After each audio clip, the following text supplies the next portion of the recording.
प्रेमचंद जी की मानसरोवर खंड से में से स्वर्ग की देवी नाम की कथा। भाग्य की बात, शादी विवाह में आदमी क्या क्या अख्तियार जिसे ईश्वर ने या उनके नायबों ब्राह्मणों ने तय कर दी उससे हो गए। बाबू भारतदास ने लीला के लिए सुयोग्य वर खोजने में कोई कसर उठा नहीं रखी, लेकिन जैसा घरवर चाहते थे वैसा न पा सके। वह लड़की को सुखी देखना चाहते थे जैसा हर एक पिता का धर्म है, किंतु इसके लिए उनकी समझ में संपत्ति ही सबसे जरूरी चीज थी। चरित्र या शिक्षा गौण था। चरित्र तो किसी के माथे पर लिखा नहीं रहता और शिक्षा का आजकल के ज़माने में मूल्य ही क्या। हाँ, संपत्ति के साथ शिक्षा भी हो तो क्या पूछना। ऐसा घर उन्होंने बहुत ढूंढा पर न मिला। ऐसे घर है ही कितने जहाँ दोनों पदार्थ मिले। दो चार मिले भी तो अपनी बिरादरी के न थे। बिरादरी भी मिली तो जायजा न मिला। जायजा भी मिला तो शर्तें तय न हो सकी। इस तरह मजबूर होकर भारतदास को लीला का विवाह लाला संत सरन के लड़के सीता सरन से करना पड़ा। अपने बाप का इकलौता बेटा था। थोड़ी बहुत शिक्षा भी पाई थी। बातचीत सलीके से करता था। मामले मुकदमे समझता था और जरा दिल का रंगीला भी था। सबसे बड़ी बात यह थी कि रूपवान, बलिष्ठ, प्रसन्न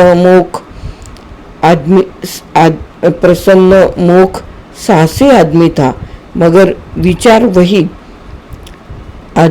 आदम के जमाने के थे। पुरानी जितनी बातें हैं सब अच्छी, नई जितनी बातें हैं सब खराब। जायदाद के विषय में जमींदार साहब नए नए दफा का व्यवहार करते। वहाँ अपना कोई अख्तियार न था, लेकिन सामाजिक प्रथाओं के कट्टर पक्षपाती थे। सीता सरन अपने बाप को जो करते या कहते देखता वही खुद भी कहता और करता था। उसमें खुद सोचने की शक्ति ही न थी। बुद्धि की मंदता बहुधा सामाजिक अनुदारता के रूप में प्रकट होती थी। लीना ने जिस दिन घर में पांव रखा उसी दिन उसकी परीक्षा शुरू हुई।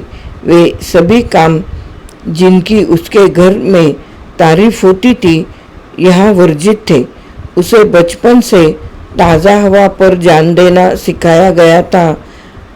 यहाँ उसके सामने मुंह खोलना भी पाप था। बचपन से सिखाया गया था रोशनी ही जीवन है। यहाँ रोशनी के दर्शन भी दुर्लभ थे। घर पर अहिंसा, क्षमा और दया ईश्वरीय गुण बताए गए थे। यहाँ इसका नाम लेने की भी स्वाधीनता न थी। संत सरन बड़े तीखे गुस्सेवर आदमी थे। नाक पर मक्खी न बैठने देते। धूर्तता और छल कपट से ही उन्होंने जायदाद पैदा की थी और उसी को सफल जीवन का मंत्र समझते थे। उनकी पत्नी उनसे भी 2 अंगुल ऊंची थी। मजाल क्या कि बहू अपनी अंधेरी कोठरी के द्वार पर खड़ी हो जाए या कभी छत पर टहल सके। प्रलय आ जाता, आसमान सिर पर उठा लेती। उन्हें बकने का मर्ज था। दाल में नमक का जरा तेज हो जाना उनके दिन भर बकने के लिए काफी बहाना था। मोटी ताजी महिला थी। छीट का घाघरेदार लहंगा पहने, पानदान बगल में रखे, गहनों से लदी हुई, सारे दिन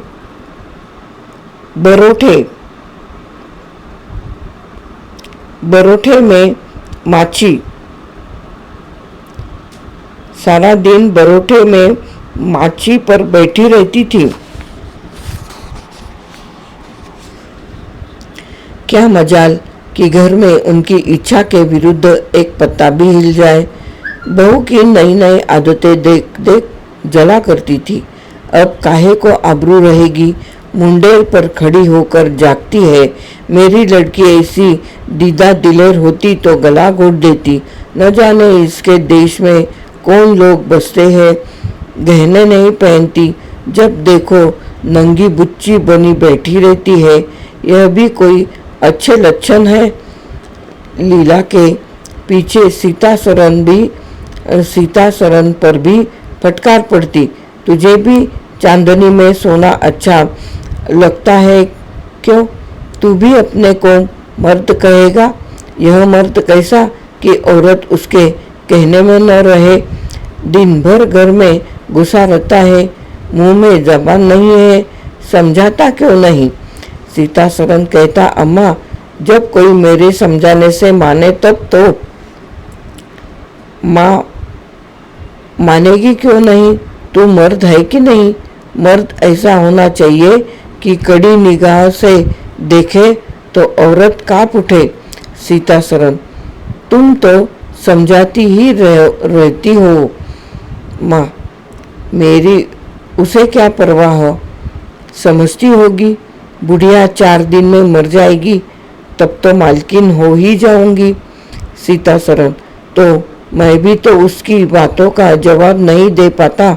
देखती नहीं हो कि कितनी दुर्बल हो गई है। वह रंग ही नहीं रहा। उस कोठरी में पड़े पड़े उसकी दशा बिगड़ती जाती है। बेटे के मुंह से ऐसी बातें सुन माता आग हो जाती और सारे दिन जलती। कभी भाग्य को कसती, कभी समय को।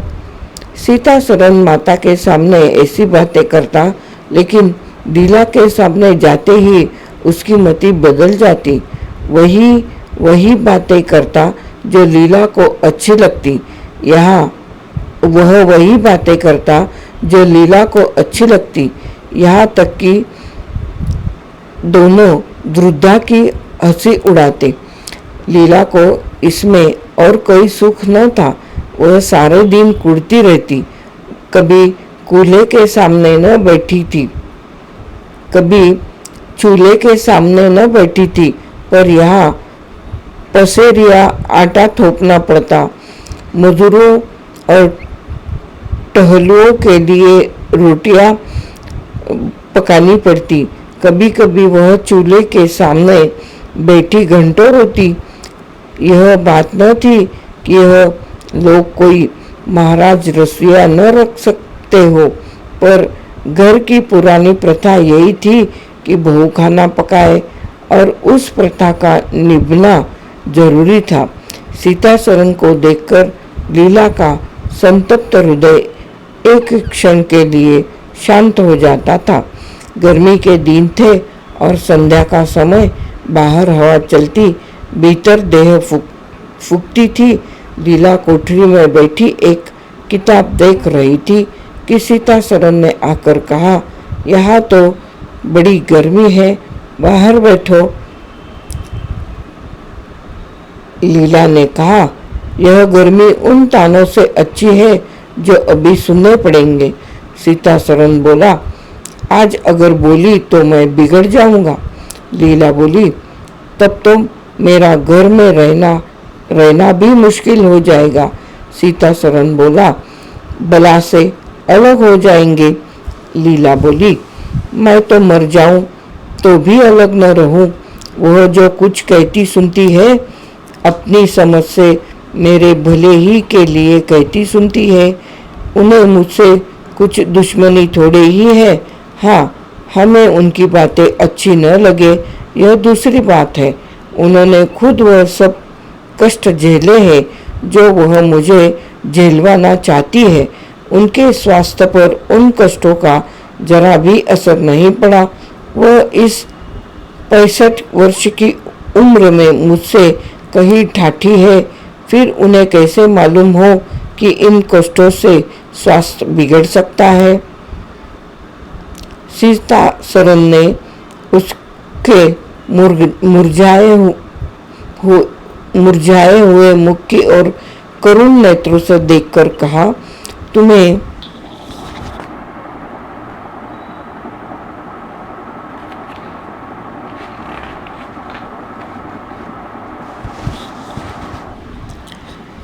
इस घर में आकर बहुत दुख सहना पड़ा। यह घर तुम्हारे योग्य न था। तुमने पूर्व जन्म में जरूर कोई पाप किया होगा। लीला ने पति के हाथों से खेलते हुए कहा, यहाँ न आती तो तुम्हारा प्रेम कैसे पाती। 5 साल गुजर गए। लीला 2 बच्चों की माँ हो गई। एक लड़का था, दूसरी लड़की। लड़के का नाम जानकी शरण रखा गया और लड़की का नाम कामिनी। दोनों बच्चे घर को गुलजार किए रहते थे। लड़की दादा से हिली थी, लड़का दादी से।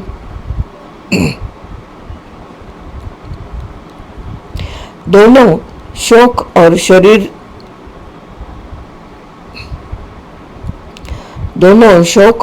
शरीर थे। गाली दे बैठना, मुंह चिढ़ा देना तो उनके लिए मामूली बात थी। दिन भर खाते और आए दिन बीमार पड़े रहते। लीला ने खुद सभी कष्ट सह लिए थे, पर बच्चों में बुरी आदतों का पड़ना उसे बहुत बुरा मालूम होता था, किंतु उसकी कौन सुनता था। बच्चों की माता होकर उसकी अब गणना ही न रही थी।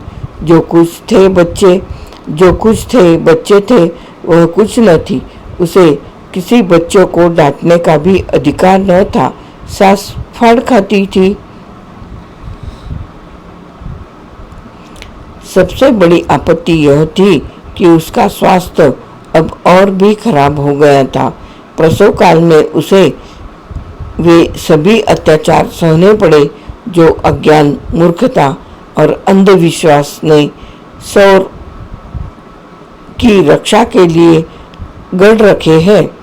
उस काल कोठरी में जहाँ हवा का गुजर था, न प्रकाश का न सफाई का, चारों ओर दुर्गंध, सीलन और गंदगी भरी हुई थी। उसका कोमल शरीर सूख गया। एक बार जो कसर रह गई थी वह दूसरी बार पूरी हो गई। चेहरा ढीला पड़ गया, आंखें धंस गई, ऐसा मालूम होता। बदन में खून ही नहीं रहा, सूरत ही बदल गई। गर्मियों के दिन थे। एक तरफ आम पके, दूसरी तरफ खरबूजे। इन दोनों फलों की ऐसी अच्छी फसल पहले कभी न हुई थी। अब की इनमें मिठास न जाने कहाँ से आ गई थी कि कितना ही खाओ मन न भरे। संत शरण के इलाके से आम और खरबूजे के टोकरे भले चले आते थे। सारा घर खूब उछल खाता था। बाबू साहब पुरानी हड्डी के आदमी थे। सवेरे 1 सैकड़े आमों का नाश्ता करते, फिर पसेरी भर खरबूजे चट कर जाते। मालकिन उनसे पीछे रहने वाली न थी। उन्होंने तो एक वक्त का भोजन ही बंद कर दिया। अनाज सड़ने वाली चीज नहीं, आज नहीं कल खर्च हो जाएगा। आम और खरबूजे तो एक दिन भी नहीं ठहर सकते। शुद्धनी आगे होने वाली बात शुद्धनी थी और क्या। यूं ही हर साल दोनों चीज़ों की रेलपेल होती थी, पर किसी को भी कोई शिकायत न होती थी।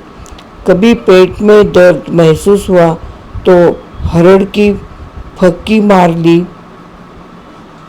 कभी पेट में दर्द हुआ तो हरड़ की फंकी मार ली। एक दिन बाबू संत शरण के पेट में मीठा मीठा दर्द होने लगा। आपने उसकी परवाह न की, आम खाने बैठ गए। सैकड़ा पूरा करके उठे ही थे कि कई हुई गिर पड़े। फिर तो तिल तिल पर कई और दस्त होने लगे, हैजा हो गया। शहर के डॉक्टर बुलाए गए, लेकिन उनके आने से पहले ही बाबू साहब चल बसे थे। रोना पीटना मच गया। संध्या होते होते लाश घर से निकली।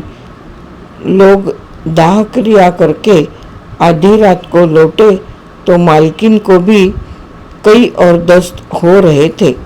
फिर दौड़ धूप शुरू हुई, लेकिन सूर्य निकलते निकलते वह भी सिधार गई।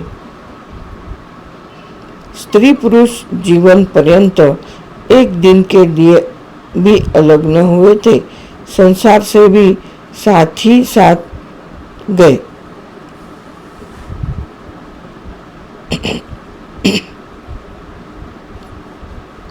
सूर्यास्त के समय पति ने प्रस्थान किया, सूर्योदय के समय पत्नी ने। लेकिन मुसीबत का अभी अंत न हुआ था। लीला तो संस्कार की तैयारियों में लगी थी। मकान की सफाई की तरफ किसी ने ध्यान न दिया। तीसरे दिन दोनों बच्चे दादा दादी के लिए रोते रोते बैठक में जा पहुँचे। वहाँ एक आले पर खरबूजा कटा हुआ पड़ा था। 2-3 कलमी आम भी रखे थे। इन पर मक्खियाँ भिनक रही थी। जानकी ने एक टिपाई पर चढ़कर दोनों चीजें उतार ली और दोनों ने मिलकर खाई। शाम होते होते दोनों को हैजा हो गया और दोनों माँ बाप को रोता छोड़ चल बसे। घर में अंधेरा हो गया। 3 दिन पहले जहाँ चारों तरफ चहल पहल थी, वहाँ अब सन्नाटा छाया हुआ था। किसी के रोने की आवाज भी न सुनाई देती थी। रोता ही कौन? ले दे के कुल 2 प्राणी रह गए थे और उन्हें रोने की सुविधा ही न थी।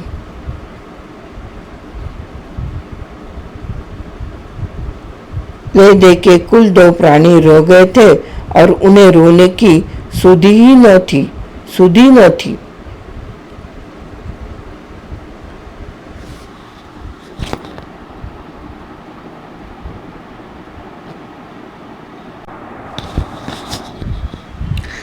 लीला का स्वास्थ्य पहले भी कुछ अच्छा न था, अब तो वह और भी बेजान हो गई। उठने बैठने की शक्ति भी न रही, हरदम खोई सी रहती। न कपड़े लत्ते की सुधि थी, न खाने पीने की। उसे न घर से वास्ता था, न बाहर से। जहाँ बैठती वहीं बैठी रह जाती। महीनों कपड़े न बदलती, सिर में तेल न डालती। बच्चे ही उसके प्राणों के आधार थे। जब वही न रहे तो मरना और जीना बराबर था। रात दिन यही मनाया करती कि भगवान यहाँ से ले चलो। सुख दुख सब भुगत चुकी, अब सुख की लालसा नहीं है। लेकिन बुलाने से मौत किसी को आई है? सीता सरन भी पहले से बहुत रोया धोया, यहाँ तक कि घर छोड़कर भाग जाता था। लेकिन जो जो दिन गुजरते थे, बच्चों का शोक उसके दिल से मिटता जाता था। संतान का दुख तो माता ही को होता है। धीरे धीरे उसका जी संभल गया। पहले की भांति मित्रों के साथ हंसी दिलगी होने लगी। यारों ने और भी चंग। मूल अर्थ सितार के सुर से है, शेष पाठक स्वयं ग्रहण करे। यारों ने और भी चंग पर चढ़ाया। अब घर का मालिक था, जो चाहे कर सकता था। कोई उसका हाथ रोकने वाला न था। सैर सपाटे करने लगा। कहा तो लीला को रोते देख उसकी आंखें सजल हो जाती थी। कहा अब उसे उदास और शोकमग्न देखकर झुंझला उठता। जिंदगी रोने ही के लिए तो नहीं है। ईश्वर ने लड़के दिए थे, ईश्वर ही ने छीन दिए। क्या लड़कों के पीछे प्राण दे देना होगा? लीला यह बातें सुनकर बहुचक रह जाती। पिता के मुंह से ऐसे शब्द निकल सकते हैं? संसार में ऐसे प्राणी भी हैं?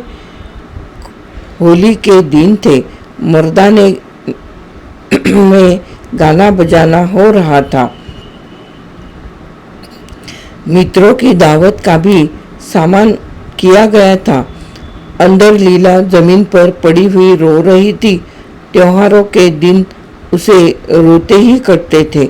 आज बच्चे होते तो अच्छे अच्छे कपड़े पहने कैसे उछलते फिरते, वही न रहे तो कहाँ की तीज और कहाँ का त्योहार। सहसा सीता सरन ने आकर कहा, क्या दिन भर रोती ही रहोगी? जरा कपड़े तो बदल डालो, आदमी बन जाओ। यह क्या तुमने अपनी गति बना रखी है? लीला कहती, तुम जाओ अपनी महफिल में बैठो, तुम्हें मेरी क्या फिक्र पड़ी है? सीता सरन, क्या दुनिया में और किसी के लड़के नहीं मरते? तुम्हारे ही सिर पर यह मुसीबत आई है। लीला ने कहा, यह बात कौन नहीं जानता, अपना अपना दिल ही तो है, उस पर किसी का बस है। सीता सरन ने कहा, मेरे साथ भी तो तुम्हारा कुछ कर्तव्य है। लीला ने कुतूहल से पति को देखा, मानो उसका आशय नहीं समझी, फिर मुंह फेर कर रोने लगी। सीता सरन, मैं अब इस मनहूसियत का अंत कर देना चाहता हूँ। अगर तुम्हारा अपने दिल पर काबू नहीं है तो मेरा भी अपने दिल पर काबू नहीं है। मैं अब जिंदगी भर मातम नहीं मना सकता।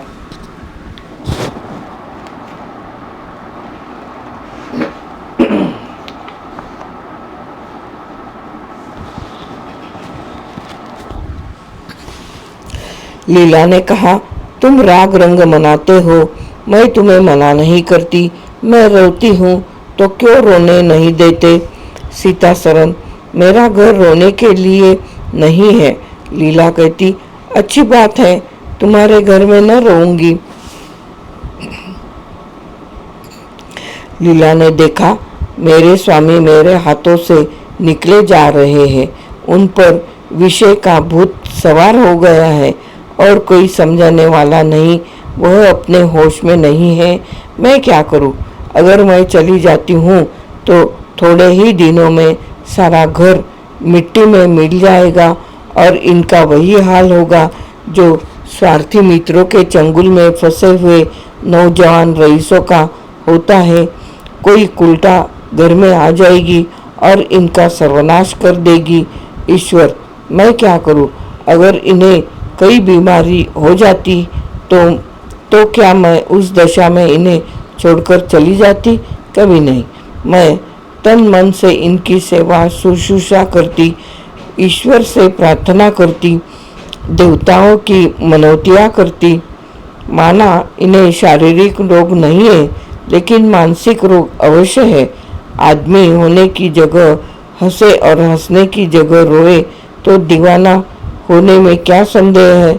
मेरे चले जाने से इनका सर्वनाश हो जाएगा, इन्हें बचाना मेरा धर्म है। हाँ, मुझे अपना शोक भूल जाना होगा। रोऊंगी, रोना तो तकदीर में लिखा ही है। रोऊंगी लेकिन हंस हंस कर, अपने भाग्य से लड़ूंगी। जो जाते रहे उनके नाम को रोने के सिवा और कर ही क्या सकती हूँ, लेकिन जो है उसे न जाने दूंगी। ए टूटे हुए हृदय, आज तेरे टुकड़ों की जमा एक समाधि बनाऊं और अपने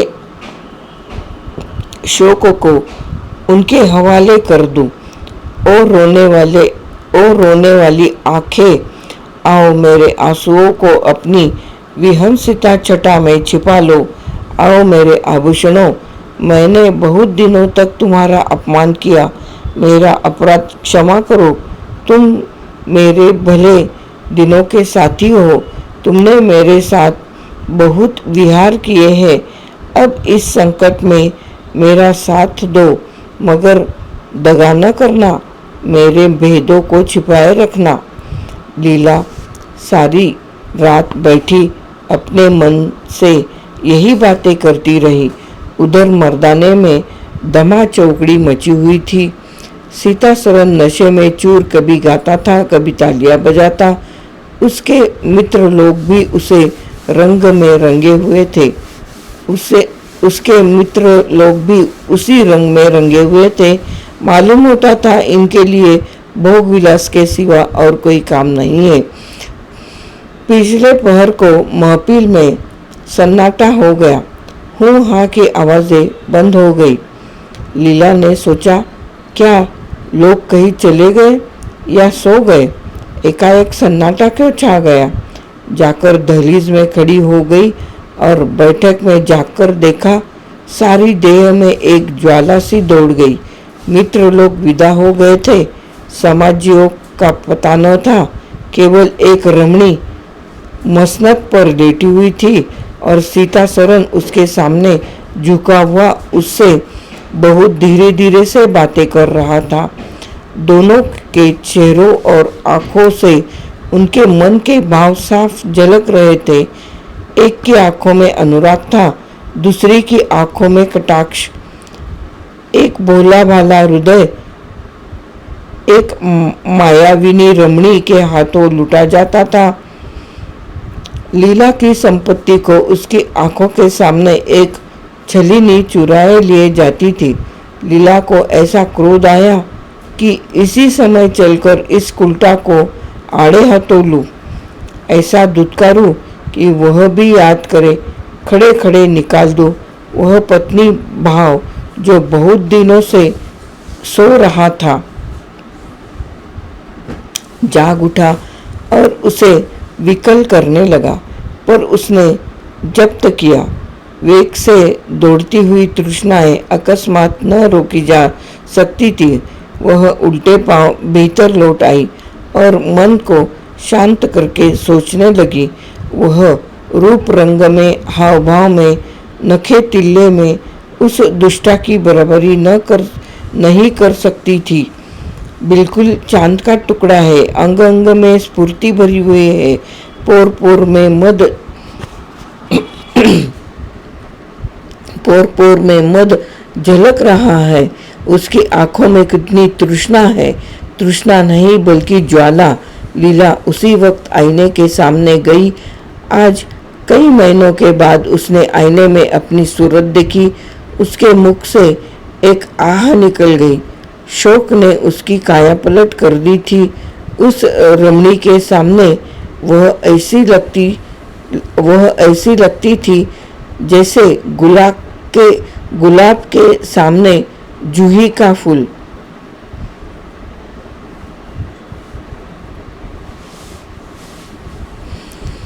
सीतासरन का खुमार शाम को टूटा। आंखें खुली तो सामने लीला को खड़ी मुस्कुराते देखा। उसकी अनोखी छवि आंखों में समा गई। ऐसे खुश हुए मानो बहुत दिनों के वियोग के बाद उससे भेंट हुई हो। उसे क्या मालूम था कि यह रूप भरने के लिए लीला ने कितने आंसू बहाए हैं। यह रूप भरने के लिए कितने आंसू बहाए हैं। कोशों में यह फूल गुंथने के पहले आंखों से कितने मोती पिरोए हैं। उन्होंने एक नवीन प्रेमोत्साह से उठकर उसे गले लगा लिया और मुस्कुराकर बोले, आज तो तुमने बड़े बड़े शस्त्र सजा रखे हैं, कहाँ भागूं? लीला ने अपने हृदय की ओर उंगली दिखाकर कहा, यहाँ आ बैठो। बहुत भागे फिरते हो, अब तुम्हें बांध कर रखूंगी। बाग की बहार का आनंद तो उठा चुके, अब इस अंधेरी कोठरी को भी देख लो। सीतासरन ने लज्जित होकर कहा, इसे अंधेरी कोठरी मत कहो लीला, यह प्रेम का मानसरोवर है। इतने में बाहर से किसी मित्र के आने की खबर आई। सीतासरन चलने लगे तो लीला ने उसका हाथ पकड़कर कहा, मैं न जाने दूंगी। सीतासरन बोला, अभी आता हूँ। लीला मुझे डर लगता है कहीं तुम चले न जाओ। सीता सरन बाहर आए तो मित्र महाशय बोले, आज दिन भर सोते ही रहे क्या? बहुत खुश नजर आते हो। इस वक्त तो वहाँ चलने की ठहरी थी न, तुम्हारी राह देख रही है। सीता सरन ने कहा, चलने को तो तैयार हूँ, लेकिन लीला जाने नहीं देती। मित्र बोले, नीरे गाउदी मतलब गाय जैसा, नीरे गाउदी ही रहे।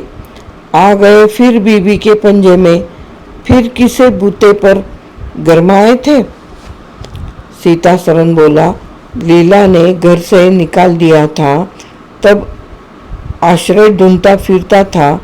अब उसने द्वार खोल दिए और खड़ी बुला रही है।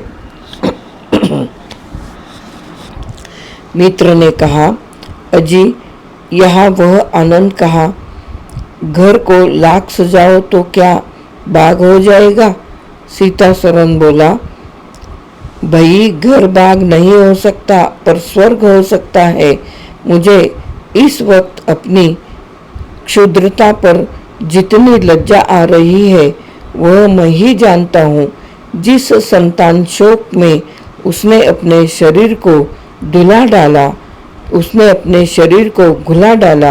और अपने रूप लावण्य को मिटा दिया, उसी शोक को केवल मेरा एक इशारा पाकर उसने भुला दिया। ऐसा भुला दिया मानो कभी शोक हुआ ही नहीं। मैं जानता हूँ कि वह बड़े से बड़े कष्ट सह सकती है। मेरी रक्षा उसके लिए आवश्यक है। जब अपनी उदासीनता के कारण उसने मेरी दशा बिगड़ती देखी तो अपना सारा शोक भूल गई। आज मैंने उसे अपने आभूषण पहनकर मुस्कुराते हुए देखा तो मेरी आत्मा पुलकित हो उठी। मुझे ऐसा मालूम हो रहा है कि वह स्वर्ग की देवी है और केवल मुझ जैसे दुर्बल प्राणी की रक्षा करने के लिए भेजी गई है। मैंने उसे जो कठोर शब्द कहे वे अगर अपनी सारी संपत्ति बेचकर भी मिल सकते तो लौटा लेता। लीला वास्तव में स्वर्ग की देवी है।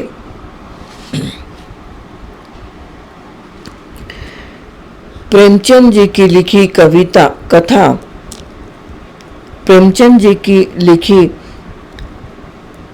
कथा स्वर्ग की देवी यहाँ पर समाप्त होती है।